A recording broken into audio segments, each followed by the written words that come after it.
Sa mga nagbigay po nito. Maraming salamat po sa inyong lahat. Ngayong araw nga ay muli nating binisita ang ating beneficiary sa Barangay Sukip. Kasama natin ang Team Solid Uragon, Team Kurkuku, Team Lapugo Motovlog at Team Puduran Lens Society. Barangay Sukip, Puduran Albay, sa bahay po ni Tatay Antonio. So ibibigay po natin sa kanya yung binigay po ng mga sponsor ng Team Solid Uragon Vloggers in Extension, Team Puduran Lens Society, Team Kurkuku Vlog. So andito na po yung inyong pinadala. So ito po galing po kay Bicolana Vlog, yan, ng Team Solid Uragon. And ito po kay Ma'am Giselle.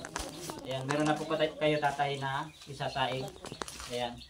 So ito rin po yung galing kay Ma'am Ira Nibres ng Uwas Albay. Ayan. Yan din po na bali duwang sa akong mga clothing galing po yan kay Mr. and Mrs. Minerva Palmer yan ng Barangay Karatagan.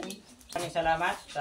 Ako ito, pusong nagpapasalamat ko sa inyo sa lahat po ng mga founder, lalong-lalo na kay Sir Jarrell de Adventure, Paila Pugo Vlog, at sa lahat po ng mga kasama, di ko na po kayo isa-isahin. Ma'am Tess, yan, sa Puduran Lens Society. Ako po itaus-pusong nagpapasalamat sa napakalaki niyo pong suporta. Ayan sa lahat na makakita ng ating video mga idol, kahit papano, kahit konti, tinatanggap namin. Sa lahat ng gustong tumulong kila tatay dito sa Sukip, Puduran Albay mga idol. So, salamat po ako sa lahat na nag-sponsor. So, sana bigay po sa mga sa tatay ko ng mga grocery or damit sa mga kapatid ko. Maraming salamat po sa inyong lahat. Maraming salamat po sa inyo.